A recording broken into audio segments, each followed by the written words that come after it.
I think it's fair to say that after this video, I can finally call myself a seasoned anime watcher. But in watching your 30 anime recommendations for the past 2 months, it was like walking up the stairs of heaven and tripping down a couple flights on my Skechers straps. I can say this for sure, this is 100% the best recommendations you guys have ever sent me. 2 months ago, I asked you guys in the Discord server to send me the best of the best anime. And the rules were simple. 1, no freaking hentai, or I'm publicly humiliating you and banning you. Number 2, include the cover art of the anime to make my life just a tad bit easier. And number 3, tag me. That was literally it. So to all of you who sent your recommendations in the YouTube community post comment section, you gotta pay attention next time, buddy. I don't know what to tell you. After I fully watch all these shows, I will choose one of them to enter the Discord Hall of Fame, where the show and the person who recommended it will be stamped there for eternity. With all that being said, let's hold it. Go like the video and subscribe to the channel. Yeah, I know you guys aren't liking, but have your socks off, laid up on your bed right now, watching this video. Yeah, you thought I didn't know? Go and like the video right now before I spirit bomb you at your doorstep. Now get out of here and enjoy the rest of the video. Death Note has the greatest intellectual one-on-one deathmatch we'll ever probably see in fiction in our lifetime. Light Yagami literally is a demon, calling himself a god, and he went up against humanity's greatest detective, L. Side note, but the amount of aura they toss L throughout this show was much deserved. We really have to realize that bro was up against the powers of a literal god of death, and he still had the correct hunches 99% of the time. He didn't even factor out the possibility that he was up against the gods himself. This shows how much of a master of investigation L was. No glaze, but L might be the only man who could beat the Joker besides Batman. I can see the comments now, the Joker would wipe L, you're crazy. Yeah bro, but L has aura, so he's winning. WH bait. Thanks Axeses. Death Note is definitely like a 8.5 or 9 out of 10 show. Perfect starter anime or something to get yourself into if you just never started.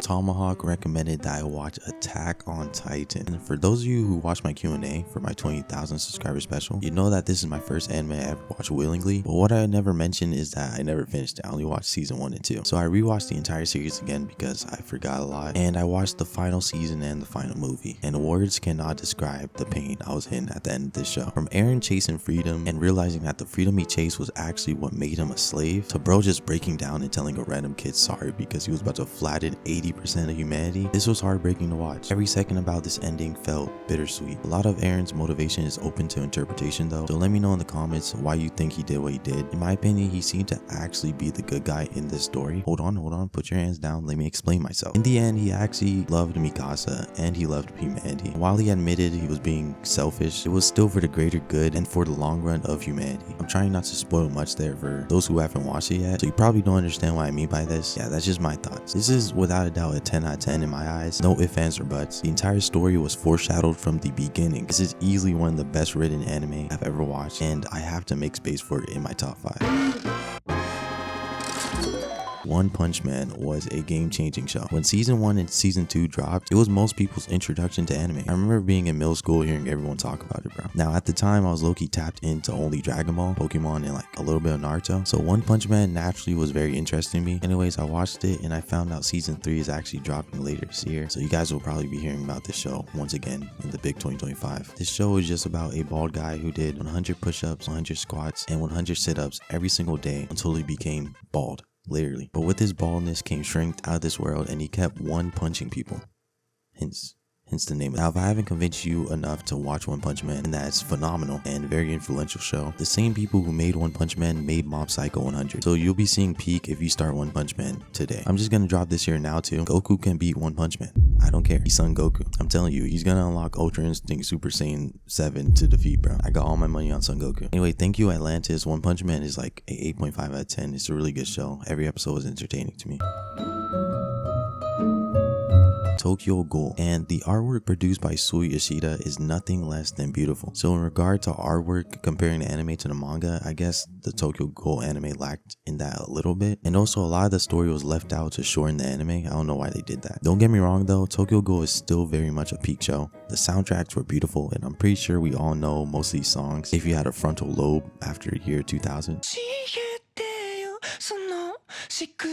The Jason versus Kaneki fight was also very peak, everyone knows about it, and I need to confess something, and if you can relate to this, then we're locked in. But after I saw how Kaneki cracked his knuckles, I started doing the same thing, and this was before I even watched Tokyo Ghoul. I don't know, it just has a lot of aura to me. Like, I can't even fully explain it, but bro just looked cold in the clips. So literally for the past 7 to 8 years, I've been cracking my fingers like Kaneki can. If someone I know is watching this right now, don't you dare leak this intel or I'm going to lose aura. My aura supply already takes hits every single time I upload. I'm joking. I love you guys. Tokyo Ghoul anime is a good 7 out of 10, not gonna lie. But Tokyo Ghoul as a whole can be literally studied for the deep themes and Kaneki's torture and its effects on him. So it may be unfair, but Tokyo Ghoul as a whole is like a 9 out of 10. Thanks Aris for recommending it to me. And thank you to all the people who liked the video so far. Yeah, I know you didn't like the video yet, buddy. Go do that right now.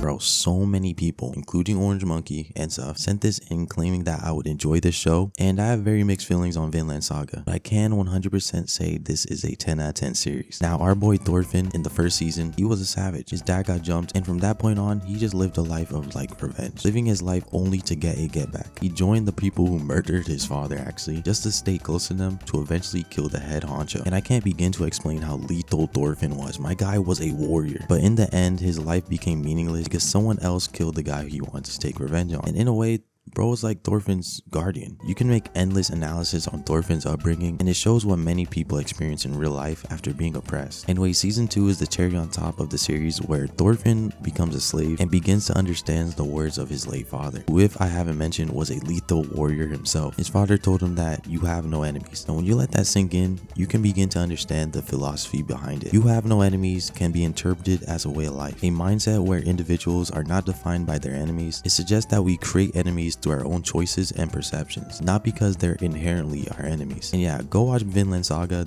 I love this show. Easily a 10 out of 10. Man, you guys are on a roll right now. Hopefully the next show doesn't have a terrible fan base that ruins it. Hopefully.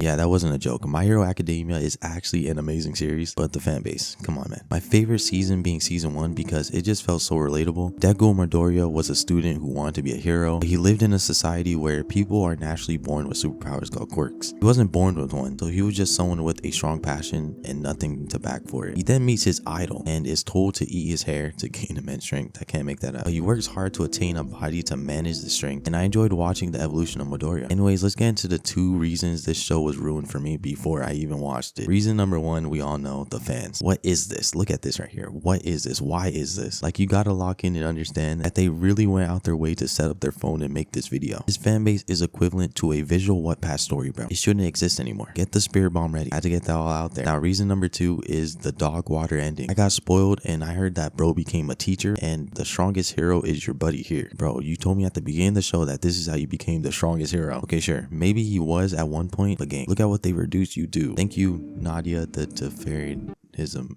priest. Not gonna question that name. Hero Academia is a good series. It's a good 8 out of 10, fan base aside. Blue Lock was sent to me by ItsRyce, and I just want to thank you, Rice. This is probably my favorite sports anime ever made. Hands down. I am a sucker for aura, I'm not gonna lie. Like, when I see aura spread throughout the entire show like this, I am immersed. Season 1 of Blue Lock was really good, kept me very engaged. Saga Yoichi is a demon. More on him later though. Season 2 definitely was created by a middle schooler though, learning how to use Canva and PowerPoint for the first time. But the U20 tournament animation was actually pretty good. I think everyone can agree on that. Anyways, I like this show so much that I even caught up on the manga. And I know this is an anime video, but bro, look at these panels. I promise you it's not that serious. Is this show even about soccer anymore, bro? What is happening? Now, that's not even the part about Blue Lock that's hilarious. Is this guy is Saga Yoichi. This man would wish you death on your entire bloodline mid-game. After the game, he's your best friend. Sagi has to be stopped, bro. I think bro generally might have a mental disorder undiagnosed. Yeah, Blue Lock is peak. I personally really enjoyed the show and the hype moments. So it's around like a 9 out of 10 for me. I don't know. The season 2 animation sold a little bit. Let me know what you guys would rate Blue Lock. I'm interested to hear your opinion, honestly.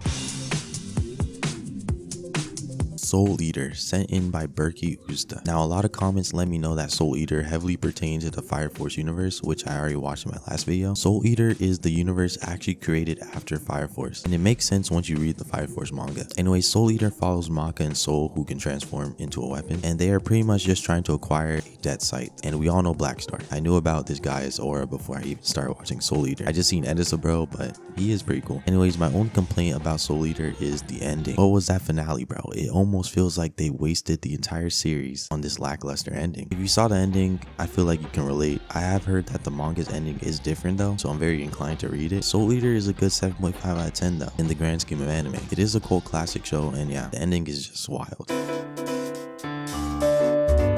Had to go on Netflix to watch this one. The Devil is a Part-Timer. Thanks Chief Sozo for recommending. When I say this anime was a fresh of breath air, yo, what did I just say? When I say this anime is a breath of fresh air, I mean it. It quite literally makes me want to work a 9-to-5 job at a fast food place and chill for the rest of my life. As you probably can tell from the title, the devil gets transported into a real world and he's pretty much normal. So to live, he needed to acquire a part-time job. The rest of this show is him finding his underlings and collecting them, and more friends in his tiny apartment that he could afford with his part-time pay. Now, the reason this is just so relaxing to watch is it takes something most of us dread in the real life and almost romanticizes it. As the devil grows and levels up with his new place or a new friend, it showed me that no matter how bad you have it, a small group of friends and some hard work can really be all you need to have a happy life. A simple life sometimes is a good one. This was a strong 7 out of 10 show. I'll definitely rewatch this in the future. I just love this a lot.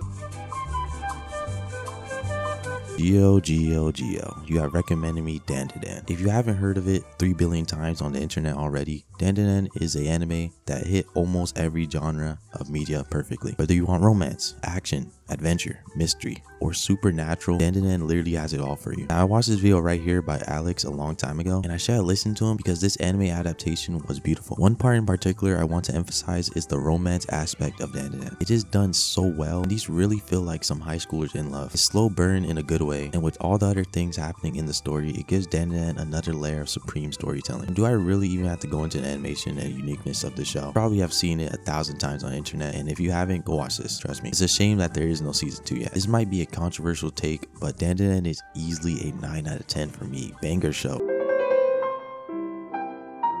Monster. I expected to get into a world of evil on this one, but I really underestimated the show. Don't even know where to start. I mean, I see now why people call Johan Liebert the most vile anime villain. Without spoiling it, because I do think it's worth the surprises, Johan was saved by this doctor named Tenma when he was a child, and a few years later, Johan turned out to be a cold serial killer. So Tenma takes it upon himself to chase and stop this monster. Smash like if that was funny. Johan is literally just a sociopath. Now, to keep it short and simple on why Johan is an insane murderer, our buddy Johan here believes in human emptiness, and he wants to prove that literally anyone on earth can become a quote-unquote monster. Smash like if you thought that was funny again. Alright, that's the last one. Yeah, this will be getting a 9 out of 10. Shout out to Rotorial and Franny for recommending this to me. As an already heavy Steins Gate fan, like this is literally already in my top 3. This gives me a bit more closure to the story. Steins Gate 0 is what Okabe does after the end of Steins Gate, and I feel like anything I say about this show will just come off as a spoiler if you haven't watched the original Steins Gate, so go watch that please. It's in my top 5 for a reason. I saw a comment recently where someone told me they gave it a chance because of me, and they absolutely loved it. So listen to this guy if you don't want to listen to me. Thanks Chayse for recommendation. Love the show, of course. 7 out of 10, not gonna lie. Some parts were very slow. Also, I'm just gonna drop it here now in case any of you forgot. My top 5 anime is number 1, One Piece, number 2, JoJo's, number 3, Steins Gate, and number 4, the spot has to go to Attack on Titan because, come on, and number 5, Gurren Lagann. Now, honorable mentions are Hunter x Hunter and JJK. Absolutely love those shows. But yeah, leave your top 5 in the comments below because I just want to see you guys taste and maybe find some new stuff. While you're on the way down there, by the way, don't forget to like the video, okay? Or I'll actually spirit bomb you. I wasn't joking. But for YouTube reasons, I'm joking.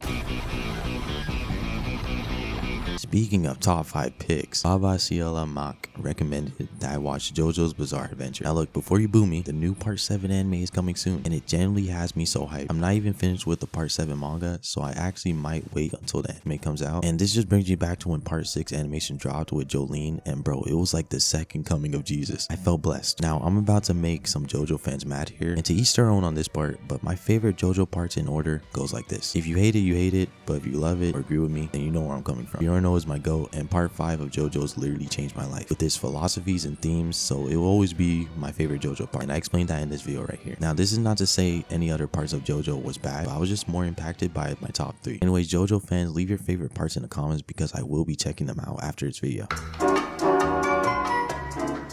Bro recommended me Black Clover. There's no way. Alright, that sounds like I'm hating, but I'm not. Nah, but seriously, I used to have a stigma that Black Clover was just a clone show of pretty much all your favorite shonen shows, but there is a lot of uniqueness here after watching it. I will be honest though, it hit every single shonen stereotype, from the Naruto and Sasuke type rivalry to the loud, short, stubby main character working hard, and we all know he'll eventually win, and a bunch of other things that you guys could probably elaborate on in the comments. But in my opinion, it's okay to take influence from the other shows. Black Clover is still its own thing to me. To keep it short, Asta, our main character, was born with no magic abilities, but what he did have was natural strength, and he eventually got his grimoire that puts a demon inside him. Yeah, sounds a lot like another show. Now, I've got to say, my favorite part about this show was the fight scenes and character designs. Dante was a great villain, and he has just insane drip as well. I think we all can agree on that. The fight was also just spectacular. My favorite moment in the entire show, though, was when Asta and the gang pressed bro when he was going too far.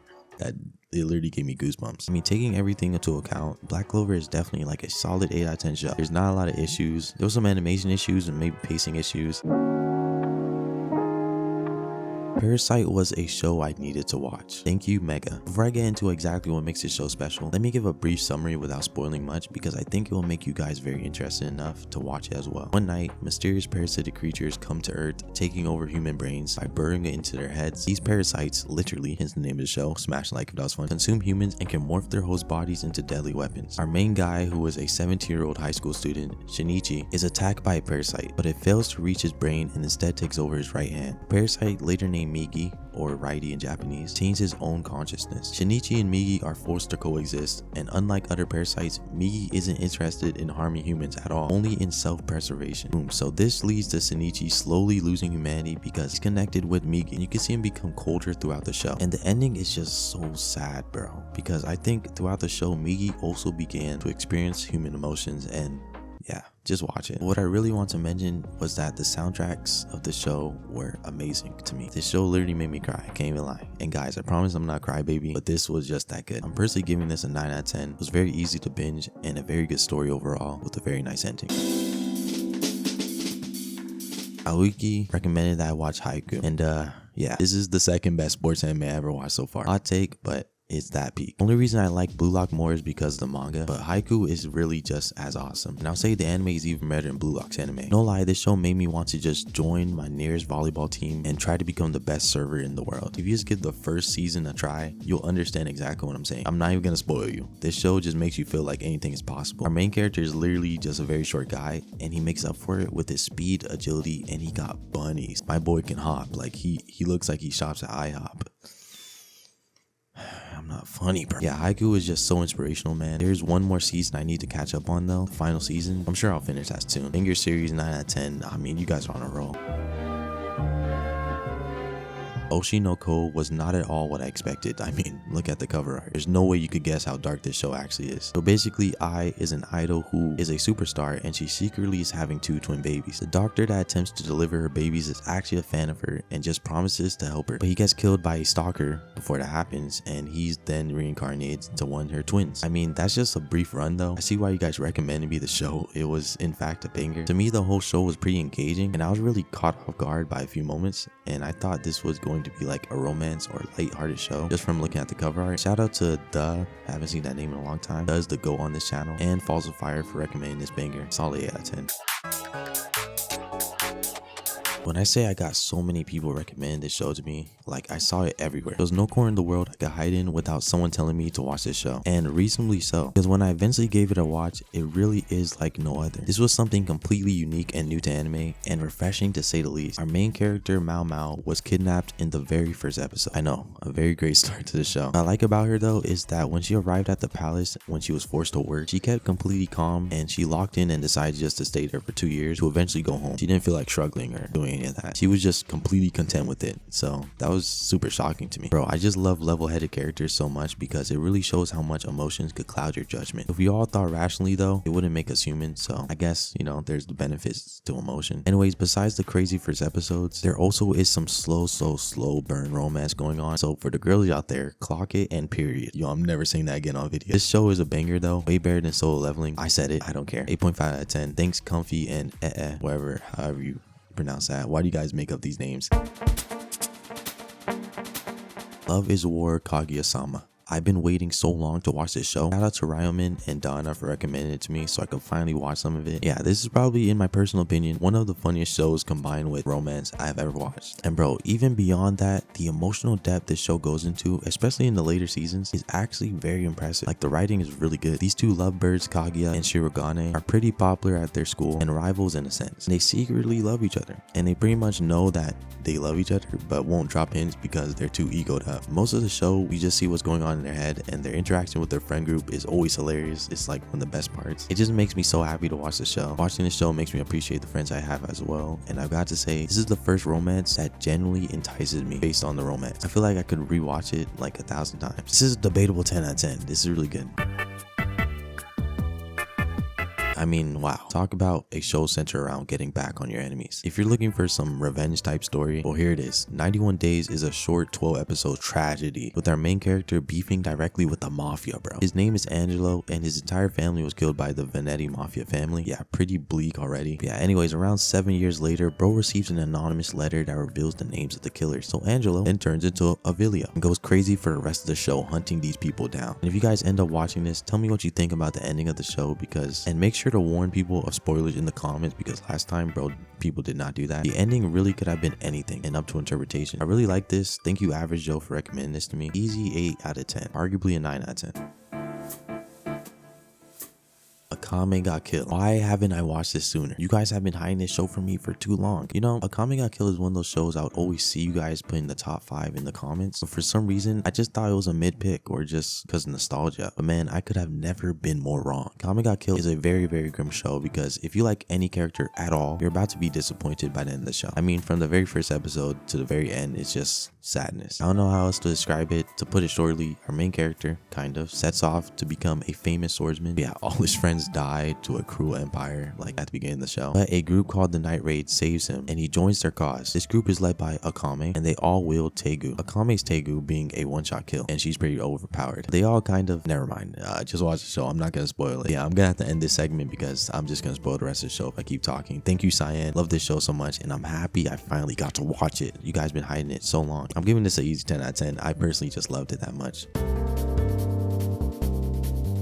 Rotorial. There's just so much to say about this show. This video would be 5 hours long if I really dove into every single aspect of this show and every single metaphor. From the beginning of the show to the beautiful hope-filled ending, I really didn't expect this show to be all that good, because I only saw a few recommended compared to like the trillionth time I got recommended Vinland Saga. So our main character was sacrificed at birth. Yeah, that's how the show starts. His father sacrificed his son's limbs to demons so that his lands will be prosperous. Little miscalculation though, his son survives and the doctor gives him prosthetic limbs and he could use swords. And now he goes on a mission to get his body parts back. Ironic. If that isn't a wicked cool story, then you aren't watching anime. Yeah, you guys have been hitting me with back-to-back bangers this entire time. Like, I really have to give you a round of applause. This is an insane lineup so far, and it just keeps getting better. Like the last recommendation, you won't even believe it. Thanks, Jab. This was like a good 9 out of 10 show. I've given a lot of those out today, but man, this is a truly peak list.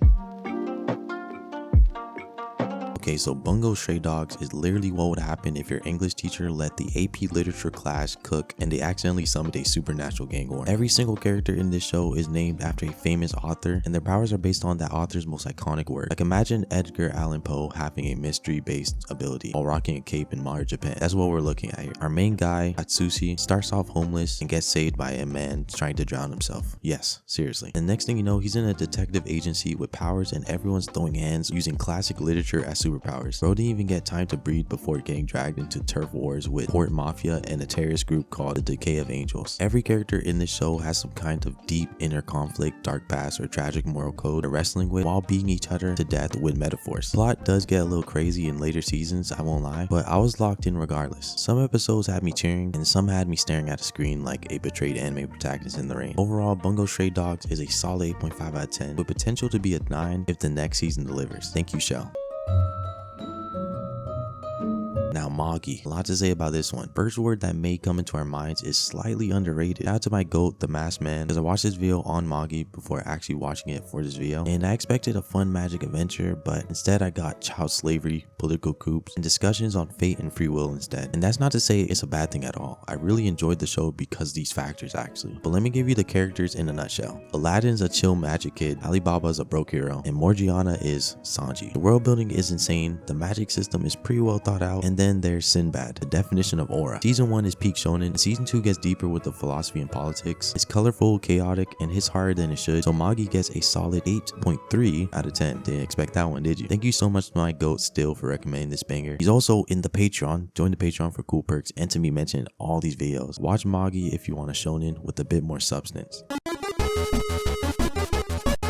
Holy Ararat recommended Wolf Children. If you want the short version, this movie did make me cry and it's pretty sad. Also has a very strong message. The long version is that this was an unexpected banger of a film that really plays into the metaphor of living in a world where others may not be able to relate to you, whether it be social class, your race, being rich or poor, or just mental health. Wolf Children is a movie I recommend you all to watch. It doesn't take too long and it's just beautiful. These children born as half wolves try to live a normal human life, but it simply just doesn't work like that. 9.5 out of 10 movie. Thank you for showing me this. What is Baki even about, bro? We went from one of the coldest stare downs of all time. I'm not gonna lie, this scene literally gave me chills. And then bro came to take care of Baki's light work. All seriousness though, it seems like Baki pays attention to actual martial arts and they push the theoretical limits of what martial arts masters can do. There's even this one guy who had dinosaur bones transplanted inside his body. I don't know, there's a bunch of crazy figures, but Baki is very entertaining though. Why does this man's dad just pop up in on him at the most random times? He was there when Baki was about to do the deed with his girl, bro. That's crazy. Yeah, this is a very interesting show to say the least. It's a solid 7.5 out of 10, possibly higher, but I know that a lot of people might not enjoy the show like I did, so I'm just gonna give it 7.5 out of 10 because you really have to have a niche taste to enjoy the show. And to be fair, I watched all the JoJos, so I'm already used to like outrageous stuff coming from big buff men, bro. Baki is awesome. Thank you, Zillinix, a fellow Patreon goat. You'll always be mentioned in these videos. You're too kind, man. Scissor 7 was sent in by like 6 people, but Naifu, and I do not pronounce that, you are the chosen ones. This actually technically isn't an anime, come to find out. This is called a donga, or Chinese animation. Yeah, Netflix classifies it as anime, so here it is. Before we even get into the plot or characters, this animation is absolutely sick. This is just awesome. I mean, come on. Our main character 7 is a hairdresser slash assassin with memory loss, a pair of scissors, and more drip than logic. It's goofy, fast paced, and somehow still hits with emotional moments when you least expect it. And again, all these fights are just so clean and wild. Like, I loved it, absolutely enjoyed it. The voice acting was also very hilarious, and it goes from dumb comedy to surprisingly deep in seconds. So don't let this style fool you. This show is just actually pretty well layered. Scissor 7 gets a solid 8 out of 10. Short episodes, big laughs, very unexpected feels. Just press play and you'll thank me later. Tokyo Revengers has such a random plot. Like, bro is just a time traveler and a biker gangster surrounded by deep politics, and he just basically goes back in time to change the future. I mean, it's just funny looking at the plot in hindsight, but the story is super unique and it's very engaging. I love my boy Mikey though, by far my favorite character, and I love the biker gang trip. I want one of these coats. I mean, the good things about Tokyo Revengers are good, but the bad things are bad, you know what I mean? Like, our main character Takemichi has a lack of foresight. A lot of people complain that instead of bro planning things out or thinking, he kind of just goes into it blind and just starts crying and getting depressed and hoping other people can help him out when things go south. Like, if he just thought about it like L or like Yagami, he can really change the past pretty effectively. And also, the animation is pretty mid, I can't even lie. You guys said the manga is better though, so I trust you, but the anime alone is getting like a 7 out of 10. Howl's Moving Castle was a movie my sister told me to watch a long time ago, and she loved it. I don't know why I never give it a chance, but I was probably too busy watching like Naruto or Dragon Ball or playing with Hot Wheels, just being a typical boy. Anyways, today is the day I gave it a watch, and this movie is Studio Ghibli magic at its finest. You got a cursed girl who turns into a grandma, dramatic wizard with commitment issues, a walking fire demon with sass, and a castle that waddles around like it skipped leg day. It's visually stunning, emotionally rich, and the soundtrack is really good. The plot low-key confuses you at times, but it feels right. Howl himself has peak aura. Howl's Moving Castle is like a cozy 8 out of 10. It's not just a movie, it's a whole entire vibe. You should probably watch it at night. Thanks Prophet for recommending this, another Patreon go. Thank you so much for supporting over there. It actually means a lot. The final recommendation is none other than Berserk 1997. Way to end the video. For those who don't know, I actually read the first part of Berserk manga and I made a video on it. Many will call it my first video. And yes, that title is clickbaitish. Watch the video to understand, okay? This anime is not for the weak at all. It follows Guts, a guy with a sword bigger than your hopes and dreams, and he joins the band of the Hawk, led by a walking red flag himself, Griffith. It starts off as a medieval warfare hype, then spirals into a psychological trauma, betrayal, and straight up despair. The animation is really raw though, and the themes are super heavy, and the ending, I mean, Come on, bro. That wasn't an anime finale. It was just the visualization of evil. Berserk 1997 is a tragic masterpiece, but it is in fact a 10 out of 10. Can't even lie. Watch it if you want your soul shattered, then stepped on in sandals. Thank you, I don't know how to pronounce that. I guess. Thank you, I guess. And that's a wrap. I watched all these beautiful 30 anime recommendations that you guys sent in through Patreon and Discord. Join the Discord server to see which one of you and which show will be added to the Hall of Fame. It might surprise you. Big shout out, of course, to all those wonderful people on the Patreon. The next video will be me making my own one-shot manga in 7 days. So yeah, another high effort idea. I'll see you guys when that drops though.